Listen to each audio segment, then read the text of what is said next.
Atos capítulo 20, a partir do versículo 17, vamos ler.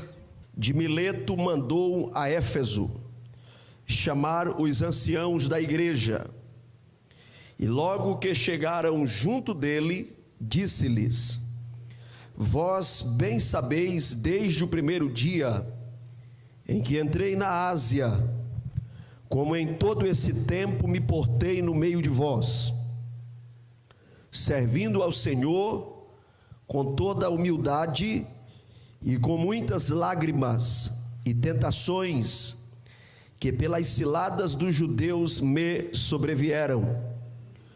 Como nada que útil seja, deixei de vos anunciar e ensinar publicamente e pelas casas. Quem pode, diga amém. Diga comigo: minha casa, uma extensão do reino de Deus. Mais uma vez, minha casa, uma extensão do reino de Deus. Meus queridos irmãos, há alguns dias nós estamos tratando com a igreja sobre esse assunto, e nós não queremos parecer repetitivo ao público, mas quando se trata de construir uma cultura, nós precisamos dar uma atenção especial ao tema. E nós estamos tratando há alguns dias e vamos tocar nesse assunto mais vezes para criar uma base, para criar mais fibra nesse assunto, que é o método de evangelização através dos lares. E eu gostaria de destacar logo de início que a evangelização através dos lares, a evangelização a partir das casas, é mais que um método. A evangelização a partir dos lares é mais que um método, é um princípio bíblico.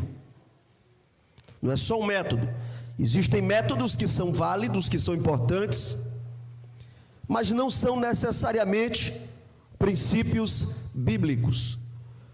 Quando se trata de evangelizar a cidade a partir dos nossos lares, precisamos ter em mente que é um princípio bíblico.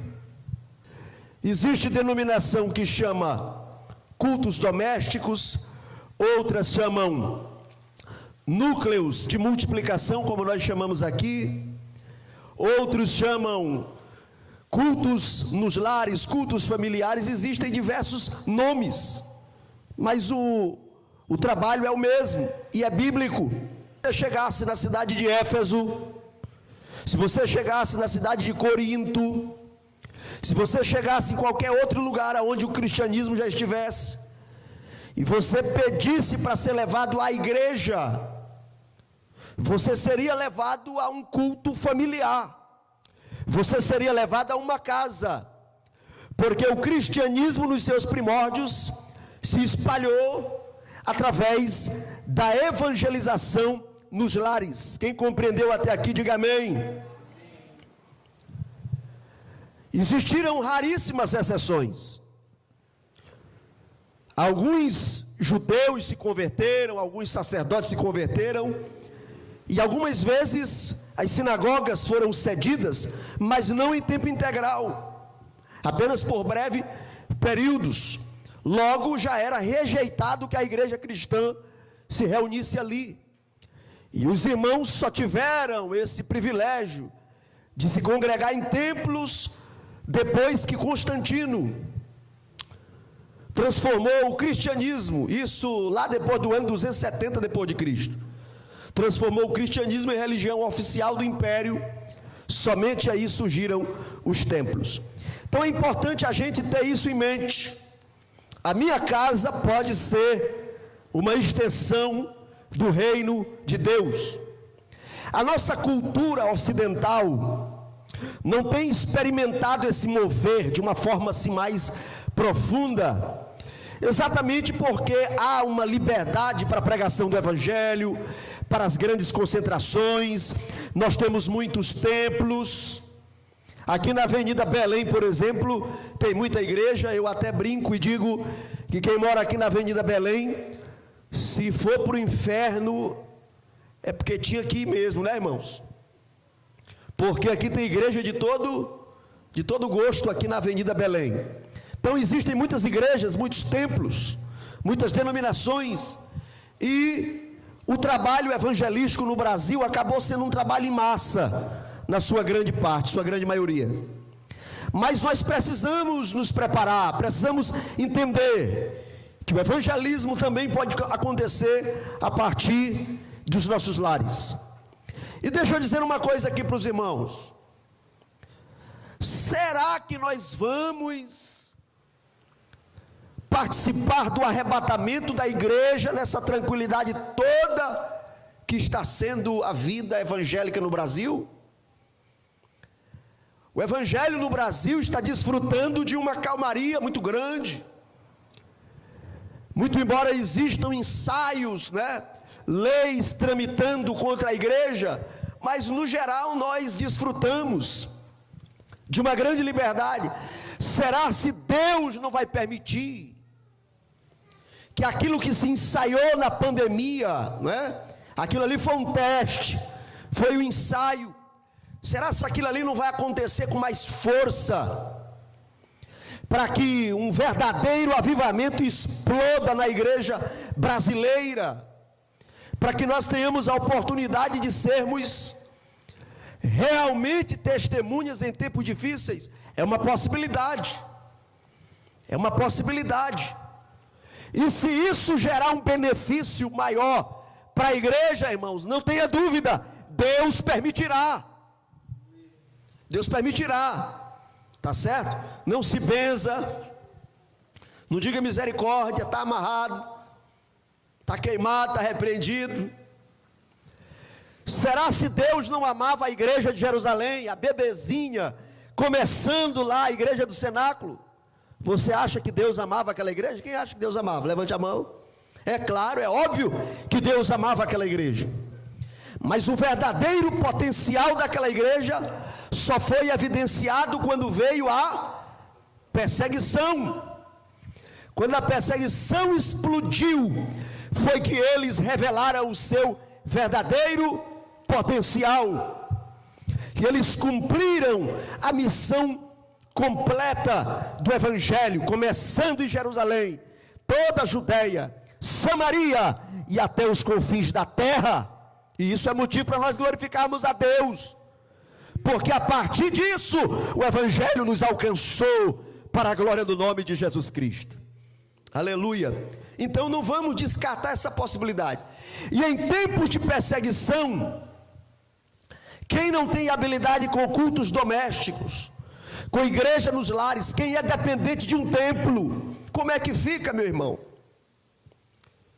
Quem tem a sua fé somente no templo, aqueles crentes que começam a sua crença 7 horas da noite, 7h30, e termina a sua crença depois da bênção apostólica, de 9, 9h30 para frente, não tem Bíblia, não tem oração, não tem louvor. Como ficarão em época de perseguição os cristãos cuja fé está apegada ao templo? Nós precisamos começar. Se você não começou ainda, Deus te trouxe aqui nesta noite para despertar o teu coração. Nós precisamos acender um altar nas nossas casas. Nós precisamos ensinar a palavra de Deus aos nossos filhos. Porque se vier tempos sombrios antes do arrebatamento da igreja, tempos sombrios sobre o Brasil, que os templos sejam fechados, que a igreja seja impedida de pregar nas ruas, a igreja vai sobreviver através de núcleos evangelísticos nos lares. E nós temos que estar preparados para isso. Temos que estar preparados para toda boa obra. Nós sabemos através dos informes, existem algumas agências, como por exemplo a agência Guia-me, tem também aí o portal, a agência Missões Portas Abertas, que gera informação a respeito da igreja perseguida. Olhe para essa informação aqui, por favor.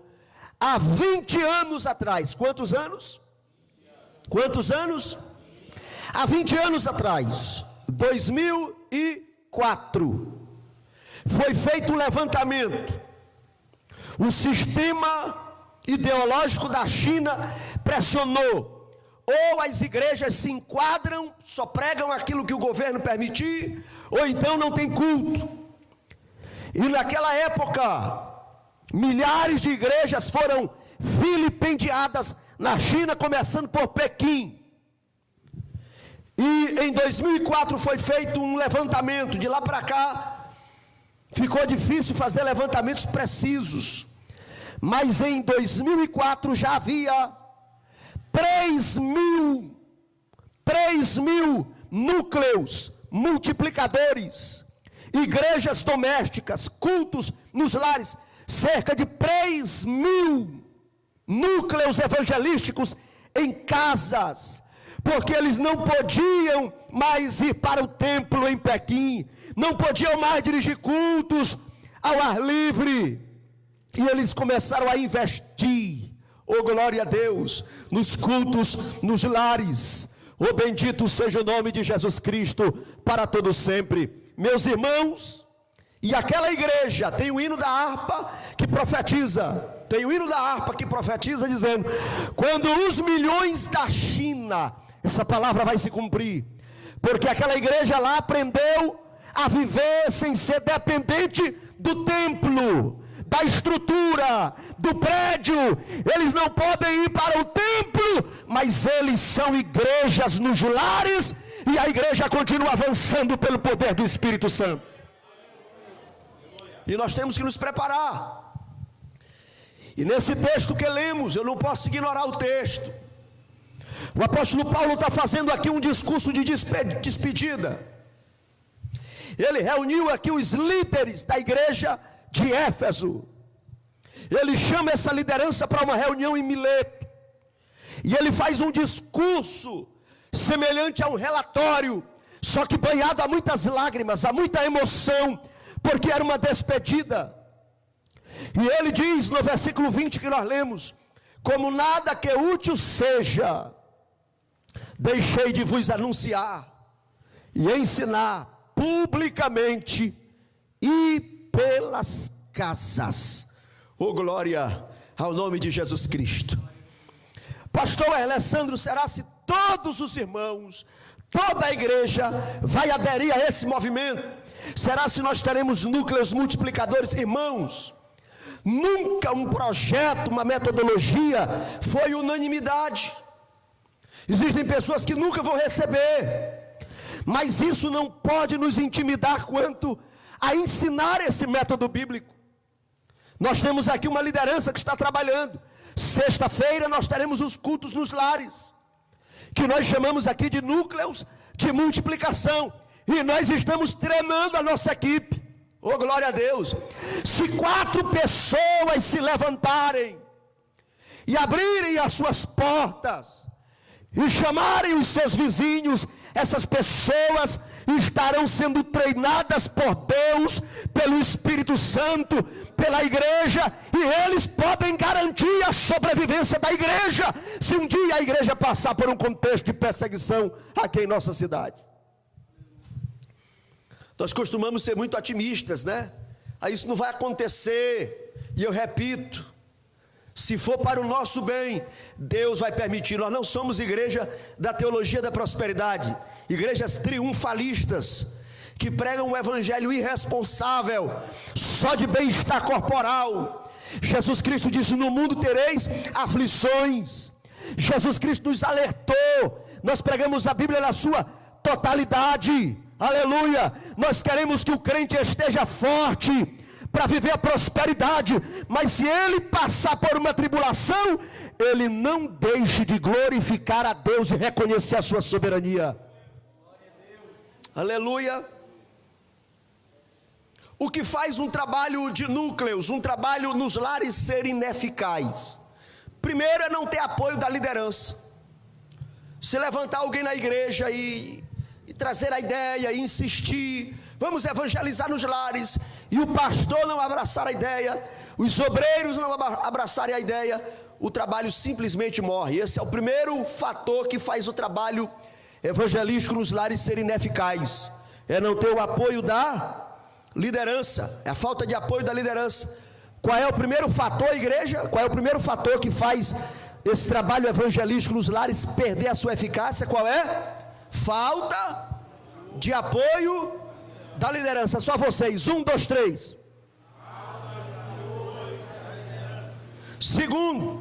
Segundo fator que faz esse trabalho ser ineficaz é a falta de compreensão quanto ao tempo que precisa para que o rebanho assimile a ideia. Às vezes nós estamos a vida toda e a nossa crença é só no templo. Tem gente que tem medo de ir na casa de um irmão e não gosta que ninguém vá na sua casa. Essa pessoa vai precisar de 1 mês para assimilar, 5 meses. Tem outros que talvez assimilarão com 1 ano, outros precisarão serem tocadas sobrenaturalmente, precisarão serem chamadas por Deus a atenção, e aí despertarão para esse trabalho. Então esse é o segundo fator. Já pensou eu reunir aqui, apresentar um projeto, aí ninguém abraça a ideia, eu já fazer bico, oh meu Deus, me tira desse lugar aqui. Não é assim não. Temos que ensinar 1 vez, 2 vezes, 3 vezes, mexer no assunto para construir uma cultura.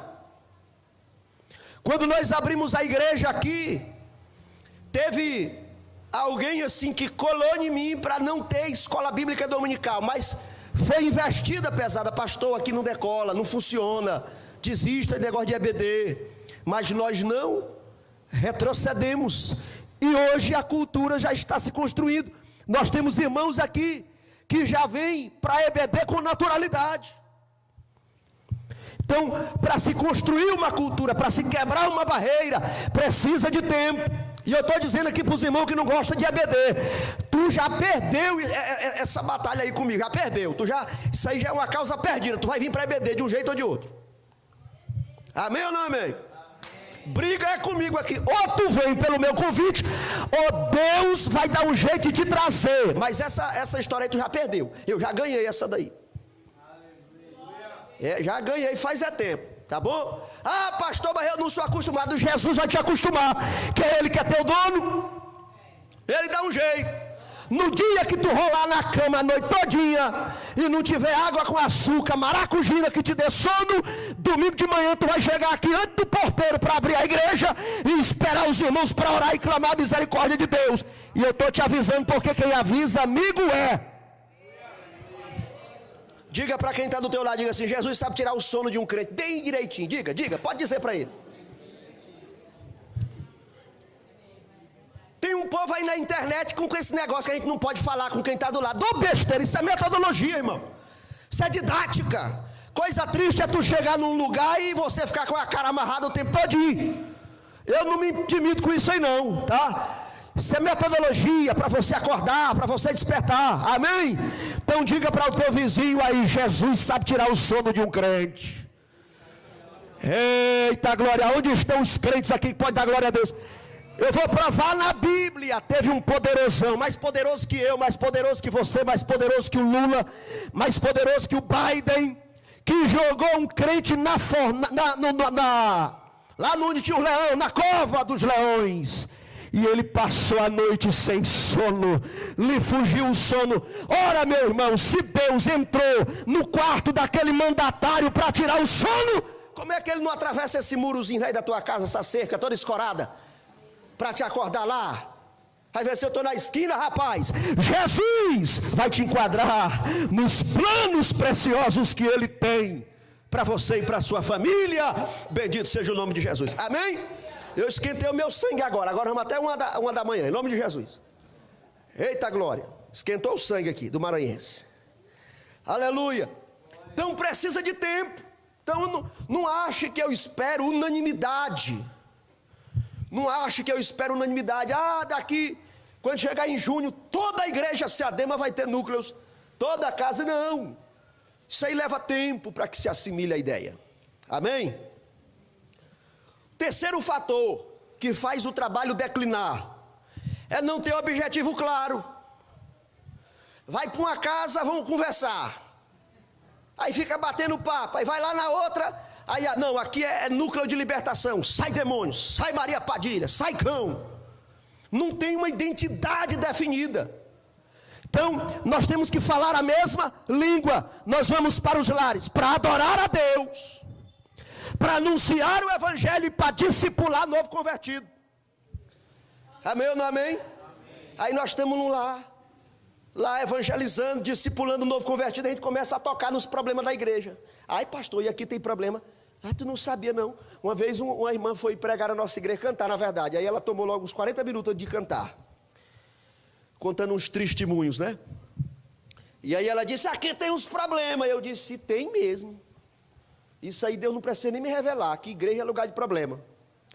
Aí ela não viu eu chorando. Aí depois do culto ela me enquadrou. Ela ficou com raiva que parece que eu não estava acreditando.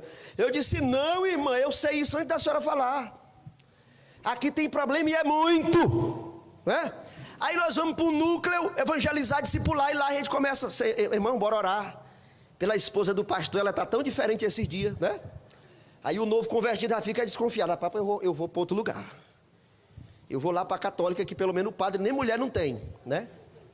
Rapaz, eu vou caçar outro lugar para mim. Eu vou para Macumba, eu vou para algum outro lugar, porque estão falando do problema da igreja aí. Não é isso? Inclusive essa semana explodiu aí um assunto aí de uma música que está dando o que falar, aonde se tem algumas verdades que são internas da igreja, verdades internas, problemas que nós possuímos, não questionamos isso. Só que é uma música que mais inibe a glorificação a Deus do que estimula. Quem ouvir aquilo ali, meu amigo, dá vontade de, papai, eu vou me acabar logo na cachaça, porque essa igreja aí está pior que a minha casa, né? Porque a igreja é de fariseu, o povo só pensa no dinheiro e tal, não glorifica a Deus e não atrai as almas. Eu me preocupo por quem está por trás disso.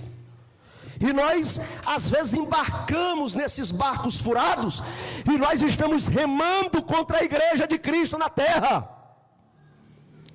Diga comigo assim: o diabo não precisa de substituto, ele dá conta do trabalho dele. Tem gente que quer ajudar o diabo a fazer o trabalho.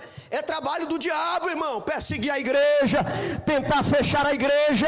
Mas tem uma promessa de Deus sobre nós.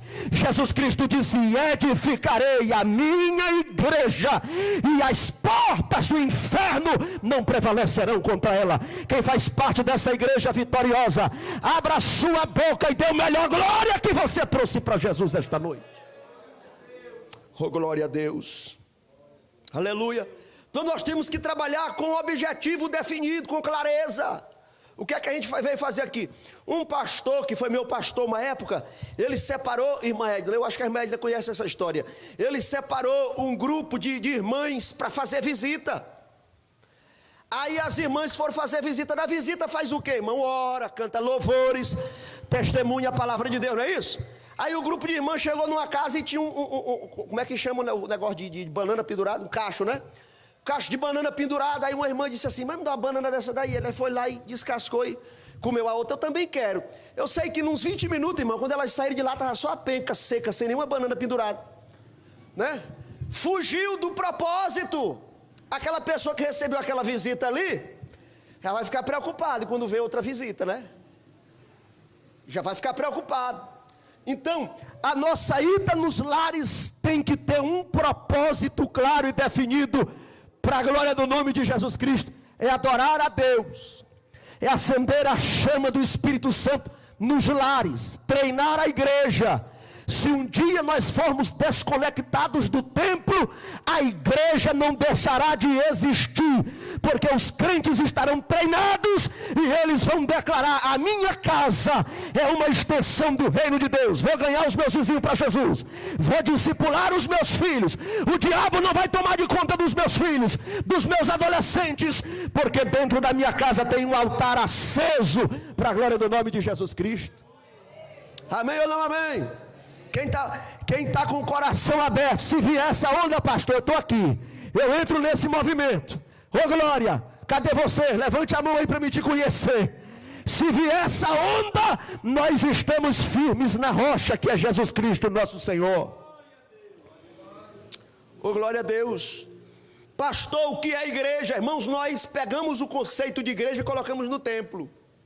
A igreja é uma construção, tem umas que tem uma ponta em cima, tem outras que são quadradas, tem o estilo neoclássico, gótico. Nós colocamos no prédio o conceito de igreja, na linguagem comum.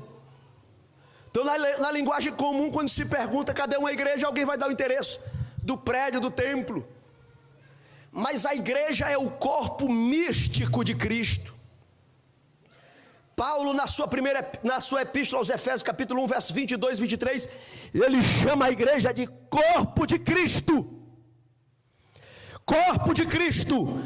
A igreja é a reunião dos salvos na terra. Aleluia. E tem salvos que estão na Assembleia de Deus, salvos que estão na Batista, oh glória. Tem salvos que estão em igreja nos grandes centros urbanos, nos desertos, nos sertões, lá nos ribeirinhos da Amazônia. Bendito seja Deus. Esses salvos espalhados sobre a terra são aqueles lavados pelo sangue de Jesus, e o seu nome está escrito nos céus, e estes formam a igreja. E a minha maior alegria, meus irmãos, é que eu faço parte dessa igreja para a glória de Deus. Aleluia. Nós vamos conferir alguns textos bíblicos. Colossenses 4,15.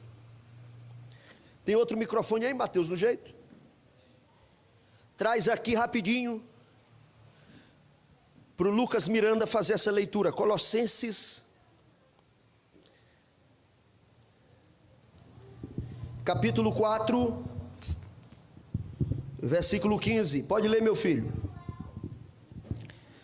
Saudai aos irmãos que estão em Laodiceia, e a Ninfa, e a igreja que está em sua casa. Amém? O apóstolo Paulo mandou saudações para os irmãos que estavam em Laodiceia, uma cidade da Ásia Menor. Ele mandou saudação para os irmãos que habitavam naquela cidade, em especial a uma mulher chamada Ninfa, e a igreja que estava onde, irmãos? Romanos capítulo 16. Lucas Souza, abra sua Bíblia em Romanos capítulo 16. Romanos capítulo 16. Oh, glória a Deus. Romanos 16, encontraram? Amém ou não amém?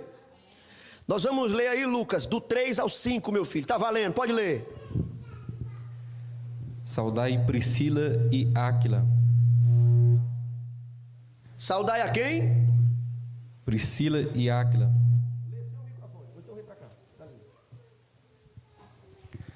Saudai Priscila e Áquila, meus colaboradores em Cristo Jesus. Arriscaram a vida por minha causa, e por isso lhes sou muito grato. E não somente eu, mas todas as igrejas dos gentios. Saudai igualmente a igreja que se reúne na casa deles. Saudai meu amado irmão Epêneto, que foi o primeiro convertido a Cristo na província da Ásia. Amém? Obrigado, meu irmão. Vamos acompanhar o texto aqui. Paulo faz uma série de citações, agradecendo, mandando saudações, e ele cita aí um casal. Priscila e Áquila, meus cooperadores em Cristo Jesus. No versículo 4 ele diz assim: olha, eu tenho uma dívida de favor muito grande, porque esse casal aí expôs a vida por causa de mim. Eu vou lhe explicar, olhe para cá, eu vou lhe explicar. Áquila e Priscila eram um casal de judeus. Houve uma repressão aos judeus em todo o Império Romano. Eles foram obrigados a fugirem e se estabeleceram em Corinto. A profissão deles, irmão Ronaldo, era construir tendas. Áquila e Priscila faziam o que, igreja? Construíam tendas. eles se instalaram no centro da cidade de Corinto, uma cidade muito movimentada. E lá em Corinto, eles conheceram o apóstolo Paulo. Enquanto muitos não queriam fazer amizade com Paulo, como eles tinham a mesma profissão, então eles receberam Paulo e começaram a trabalhar em equipe. E o apóstolo Paulo lhes apresentou a Cristo. E Áquila e Priscila se tornaram pregadores do evangelho. Paulo então vai evangelizar a região de Éfeso, vai se estabelecer em Éfeso e leva esse casal para Éfeso. Depois Paulo vai para outra cidade, esse casal ficou em Éfeso, e ali eles plantaram uma igreja a partir da sua casa. Bendito seja o nome de Jesus para sempre. Inclusive quando aquele pregador chamado Apolo, o homem poderoso em palavras, quando aquele homem chegou lá em Éfeso, ele era muito técnico, muito poderoso em palavras, mas ele ainda não tinha domínio do evangelho como deveria ter. E esse casal, diz a Bíblia, chamou ele à parte e lhes falou a palavra de Deus, deu uma aula de Bíblia para eles. Quando a perseguição contra os judeus deu uma diminuída, Áquila e Priscila vão para Roma. Roma era o pior lugar para se evangelizar, irmãos. Roma era um lugar terrível, era um panteão de divindades pagãs. Mas aquele casal provavelmente não era mais assim um casal jovenzinho na casa dos 30, já estavam chegando na sua velhice, mas eles vão para o pior lugar para se evangelizar naquela época, que era Roma. E sabe qual é o método que eles usam? Eles abrem um núcleo de multiplicação na casa deles. E quando Paulo escreve aos romanos, ele envia saudações a Priscila e Áquila e a igreja que estava na sua casa. Bendito seja Deus para sempre.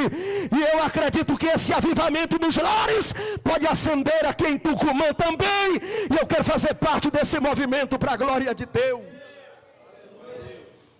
Oh aleluia, oh aleluia.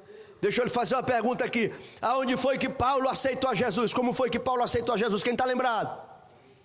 Ele estava onde, irmãos? Ele estava no caminho de Damasco. Diga comigo: Paulo aceitou a Jesus no caminho de Damasco. Mas sabe aonde foi que Paulo foi cheio do Espírito Santo?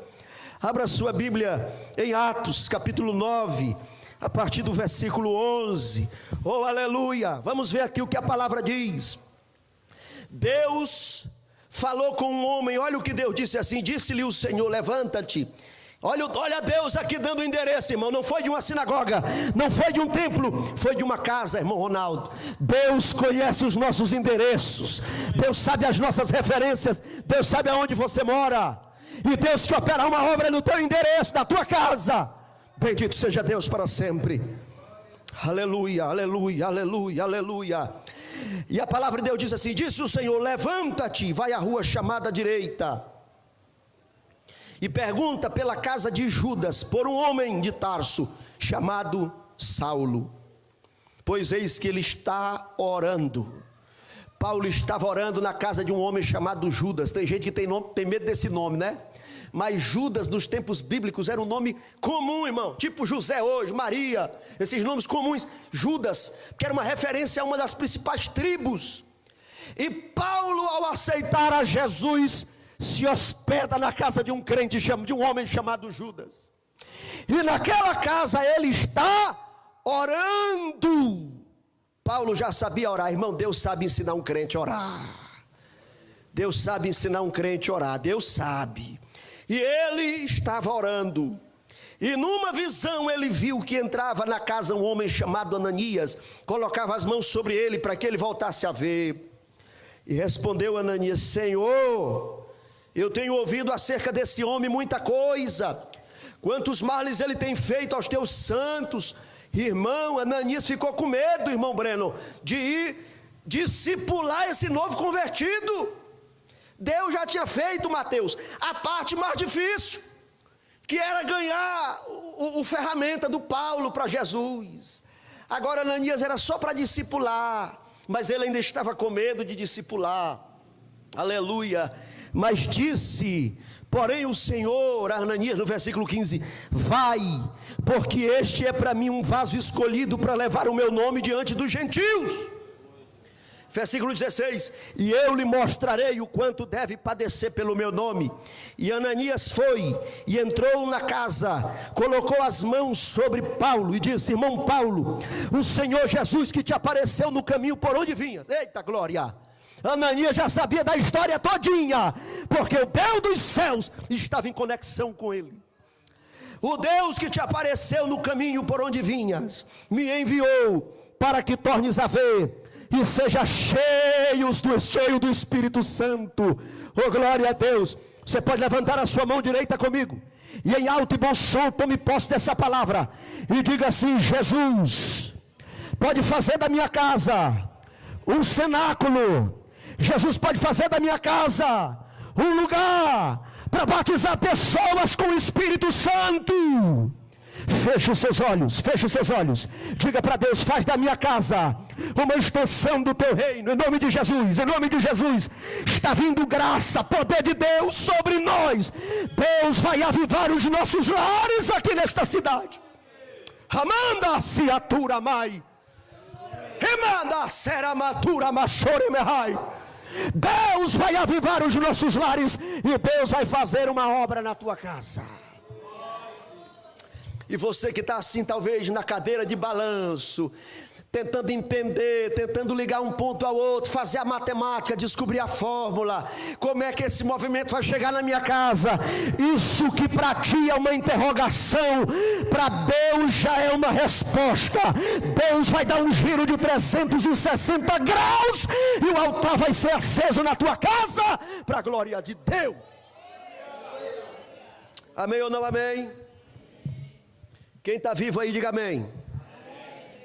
Eita glória, os irmãos estão animados, estão vivos. E nós já vamos finalizar.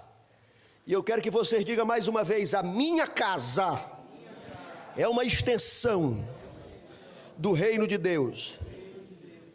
Irmãos, os crentes depois da ressurreição de Jesus, eles se reuniram aonde, meus irmãos? Não tinha nem terreno, irmãos. Ah, meus irmãos, se ele tivesse uma igreja que nem essa nossa aqui, o negócio estava bom para eles. Eles se reuniram no cenáculo, na casa de uma mulher chamada Maria, provavelmente a mãe de João Marcos. O cenáculo, irmãos, era uma sala que inclusive servia para refeições em dias festivos. A gente pensa que cenáculo, rapaz, cenáculo, isso aí era alguma coisa que eles... Cenáculo era uma sala de uma casa.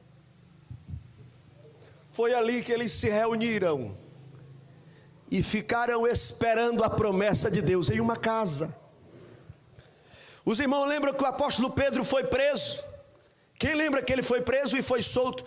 Milagrosamente as algemas caíram, os portões da cadeia se abriram. Quem está lembrado desse episódio bíblico? Levante a mão para me te ver.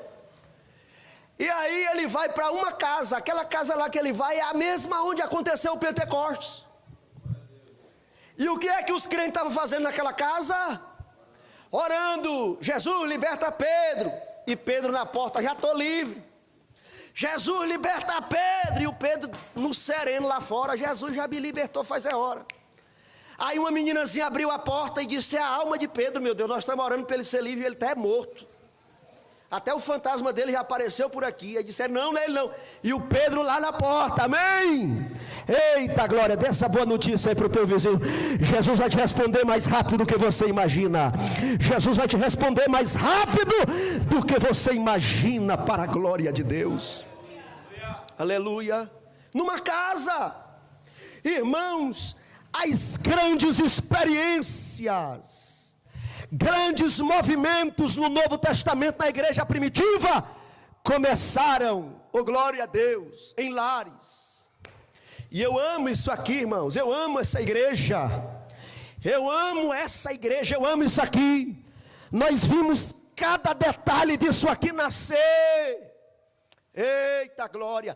Quantas vezes com a bomba de veneno aqui matando o mato, Jesus, quando é que as paredes sobem, mas Jesus já sabia, e aqui Deus tem estabelecido grandes experiências para a glória do seu nome, mas a tua casa também está nos planos de Deus para um grande movimento espiritual. Eu finalizo dizendo que os núcleos missionários têm flexibilidade. Tem o quê? O que é flexibilidade? Pode ser 6, pode ser 8 horas. Pode ser fora, pode ser dentro, pode ser na garagem, pode ser na calçada. Tem flexibilidade. Quem está entendendo, diga amém.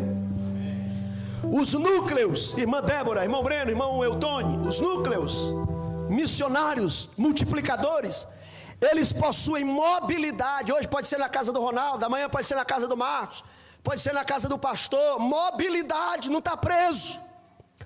Os núcleos missionários na China, dificilmente acontece 2 cultos no mesmo endereço. É uma forma dele se preservar. Ele dirige um culto aqui, mas na outra semana eles podem ser descobertos, eles já estão em outro endereço, porque tem mobilidade. Terceiro lugar, tem gente que talvez nunca vai vir à igreja, mas ele pode ir na tua casa. Tem gente que tem rejeição à igreja, rejeição a pastor, e não adianta você chamar que ele não vai vir aqui não, mas talvez ele vai na tua casa. Amém ou não amém? Ele vai na tua casa. O núcleo missionário, ele possui pessoalidade. O que é pessoalidade, irmão? Pessoalidade é a proximidade de pessoas a pessoas. Tem gente que ele tem rejeição a pastor. O pastor está de paletó, está de gravata, e aí alguém falou uma coisa de pastor para ele, de pregador, e aí, mas você que trabalha na mesma área, mora na mesma rua, estão ali há muito tempo, você é algo mais presente. Se você chamar esse vizinho, vem na minha casa, vai ter uma oração aqui, queremos orar por você, vem tomar um suco. Tem pessoalidade.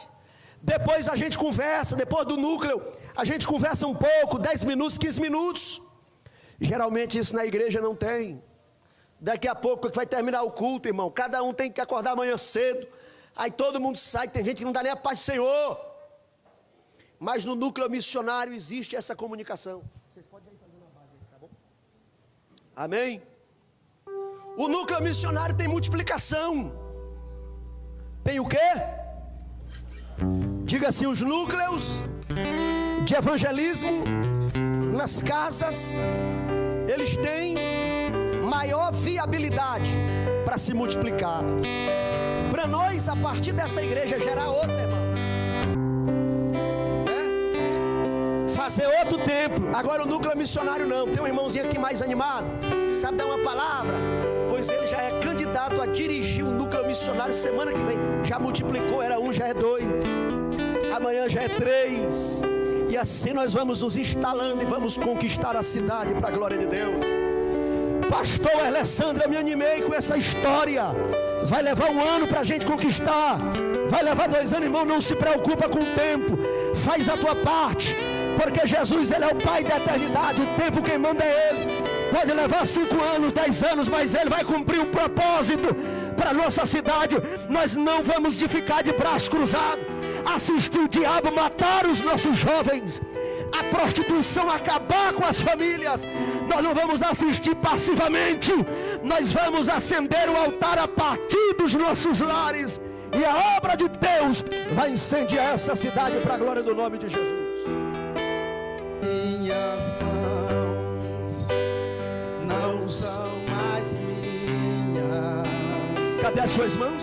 São tuas, Senhor. Diga para Jesus, faça uma oração desse hino.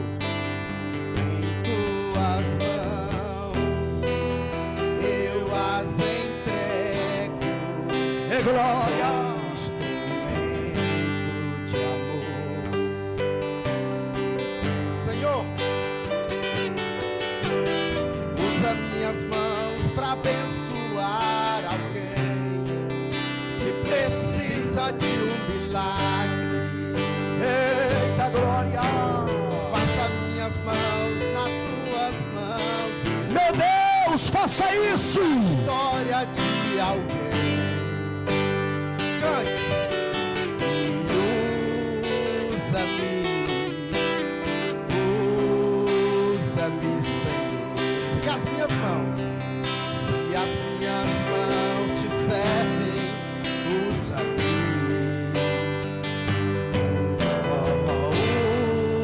Usa-me.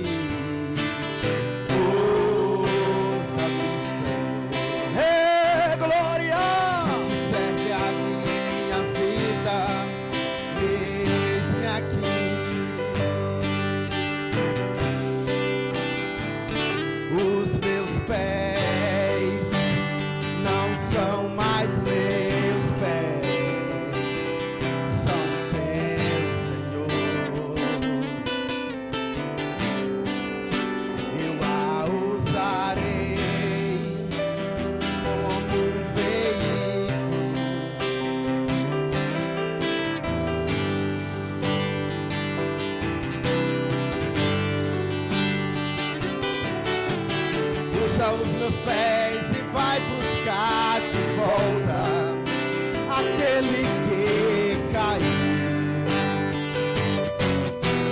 Vai com os meus pés e leva a paz de volta ao aflito coração. Usa-me, Senhor. Se os meus pés te servem, usa-me. Meu Deus!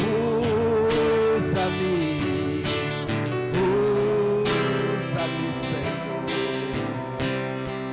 Se te serve a minha vida, eis-me aqui. Minha voz não é só minha, é tua, Senhor, é tua, Senhor. Eu a usarei em tua casa, em teu amor. Senhor, usa a minha voz e eu ensinarei. Consagra a tua voz para a glória de Deus. Enche a minha boca e falarei de ti, por onde eu andar. Aí você canta. Usa-me, Senhor. Se a minha voz te serve, usa-me.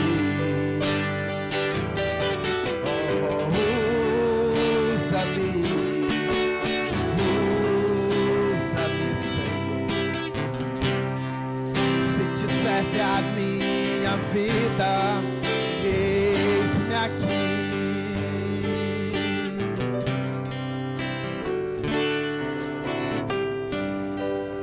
Amém?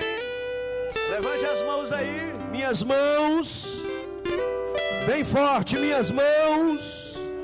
Mostra aí os pés. Mostra os pés. Meus pés. Diga comigo, quão formosos são os pés daqueles que anunciam o Evangelho. Cadê a garganta? Diga, minha voz é para a tua glória. Eita glória, cadê os crentes de coragem e ousadia? Diga assim, nós vamos conquistar a cidade. Nós vamos ganhar no grito. Avisa para o teu vizinho aí, nós vamos ganhar no grito. É no grito que nós vamos ganhar. É no grito que as muralhas caem. E deixa eu profetizar que as muralhas já estão abaladas. Já trincou, igreja. Vai cair para a glória de Deus. Aonde estão os vencedores que vão vencer na força do glória a Deus e do aleluia. É glória, glória, glória a Deus. E usa-me, Senhor. Se a minha voz te serve, usa-me. Senhor, nosso Deus e nosso Pai que está nos céus, nós finalizamos este culto essa noite orando, meu Deus, para que esta palavra seja metabolizada no coração da igreja. Senhor, sexta-feira nós teremos mais núcleos missionários, núcleos multiplicadores. Senhor, vai despertando o coração da igreja, vai despertando o teu povo, Senhor. Às vezes parece que a lenha está verde, que o fogo não pega, mas eu sei o Deus que eu estou anunciando aqui nesta cidade vai incendiar para a glória de Deus. O movimento já começou para a glória do nome de Jesus. Que bata em retirada toda resistência, cai por terra inimigo de Deus. Nós vamos contra ti, em nome do Senhor dos exércitos, e nós vamos anunciar que Jesus é o Senhor desta cidade. E a partir das nossas casas, meu Deus, a partir dos nossos lares, o reino de Deus se estabelecerá de uma forma extraordinária, porque a minha casa é uma extensão do teu reino, em nome de Jesus, em nome de Jesus. E a igreja diz amém. Cadê a primeira pessoa para ser crente? Cadê a primeira pessoa para se reconciliar? Se tiver, venha agora. Não deixa para depois não brinca com a tua salvação. Venha, esse é o momento.